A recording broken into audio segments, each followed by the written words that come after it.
বেসন নিয়ে নিচ্ছি 1 চামচ, 2 চামচ, 1-2 করে করে প্রায় 6 চামচ মতন আমি বেসন নিয়ে নেবো। Hi friends, welcome to my new blog. আশা করি সবাই খুব ভালো আছে। নিবেতে নতুন একটা ব্লগে তোমাদের স্বাগত। আজ বানাবো বেসনের পকোড়ার কারি। তো এই করে করে 6 চামচ মতন বেসন, মোটামুটি আমাদের যেরকম লেগেছে, তোমাদের যেরকম লাগবে সেরকমই তোমরা নেবে। এর মধ্যে দিয়ে দেবো হলুদ,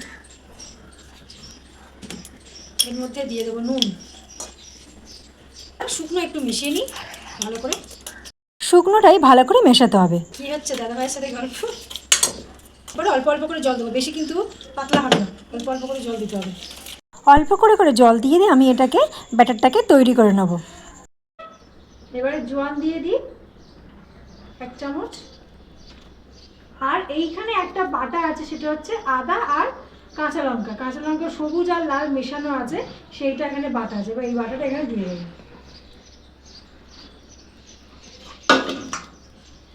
কাঁচা লঙ্কা কেটে কেটেও দেওয়া যায়, আমি এটা বেটে রেখেছিলাম তাই দিয়ে দিলাম। দেখো আমার ছোটো ছোটো দাঁড়িয়ে দাঁড়িয়ে দেখছি। তো সব উপকরণগুলো দিয়ে ভালো করে এটা মিশিয়ে নিতে হবে। এমনভাবে মেশাতে হবে যেন কোনো দানা দানা না থাকে। একদম অল্প করে 1 চিমটে মতন প্রায় বেকিং সোডা দিয়ে দেবো।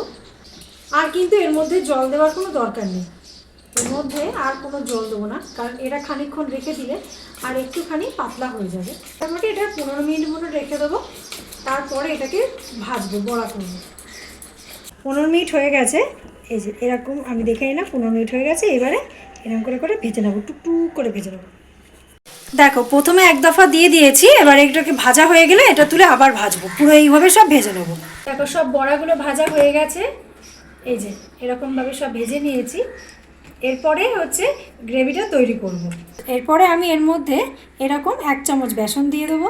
এরপরে দেবো হচ্ছে টক দই 1 চামচ, 2 চামচ, হলুদ গুঁড়ো, লঙ্কার গুঁড়ো, জিরে গুঁড়ো, ধনে গুঁড়ো। ধনে গুঁড়ো, জিরে গুঁড়ো এগুলো সব 4 চামচের 1 চামচ করে দিলাম। লঙ্কার গুঁড়োটাও তাই দিয়েছি, হলুদটা পরিমাণ মতন দিয়ে দিয়েছি। এবার মিক্সিতে একটু ঘুরিয়ে নেব। যে মিক্সিতে আমি ঘুরিয়ে নিয়েছি। আচ্ছা, কড়াইতে কিন্তু একদম নামমাত্র তেল দেবো, ওর মধ্যে জিরে ফোড়ন দেবো, দিয়ে যে ব্যাটারটা তৈরি করলাম, যে গ্রেভিটা করার জন্য সেটা দিয়ে দেবো। দেওয়ার সঙ্গে সঙ্গে কিন্তু জল দিয়ে দিতে হবে, মানে এক হাতে ওই গ্রেভি ঢালবো, এক হাতে জল ঢালবো, নাহলে না তলায় একদম কিন্তু লেগে যাবে। আর দিয়ে তারপরে নাড়তে হবে মিডিয়াম ফ্লেমে, নাহলে মানে ওই দানা দানা মানে গোটা গোটা পাকিয়ে যাবে। আচ্ছা, এর মধ্যে আমি পরিমাণ মতো নুন দিয়ে দিলাম, ধনেপাতা দিয়ে দিলাম। এটা কিন্তু মিডিয়াম ফ্লেমেই অনবরত নেড়ে যেতে হবে। এরপরে যখন দেখবো যে মোটামুটি ফুটে এসেছে, তখন আমি ওই বড়াগুলো ওর মধ্যে দিয়ে দেবো। বড়াগুলো দিয়ে 5 মিনিট মতো ফোটাবো, বেশি ফোটাবো না, কারণ তখন যদি বেশি ঘন করে দিই, বড়াগুলো নাবিয়ে মানে ঝোলটা নাবিয়ে যখন ঢেকে রেখে দেবে, খানিকক্ষণ পরে দেবে ঘন হয়ে গেছে, সেই জন্য তখন বেশি গাঢ় করবো না। আচ্ছা, এরপরে আমি এটা তড়কা প্যানের মধ্যে সর্ষে ফোড়ন দিয়ে দিলাম, কালো সর্ষে, কারি পাতা, শুকনো লঙ্কা, এবার দিয়ে দেবো হিং। এটা যতক্ষণই ভাজবো ততক্ষণ হচ্ছে, যতক্ষণ না ওর কালারটা চেঞ্জ হচ্ছে ততক্ষণ আমি ভাজবো। ভেজে ওর মধ্যে ওই বড়াটার উপরে নাবিয়ে ওটার উপরে আমি তড়কাটা মেরে দেবো।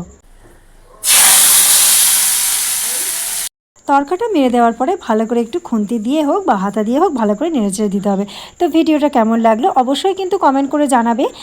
ভালো লাগলে লাইক করো, শেয়ার করো, চ্যানেলটিকে সাবস্ক্রাইব করে পাশে থাকার অনুরোধ রইল। তোমাদের ভালোবাসায় কিন্তু আমি একটু একটু করে এগোতে পারবো। আজকের মতন টাটা বাই বাই, আবার আসবো নতুন কোনো ভিডিও নিয়ে।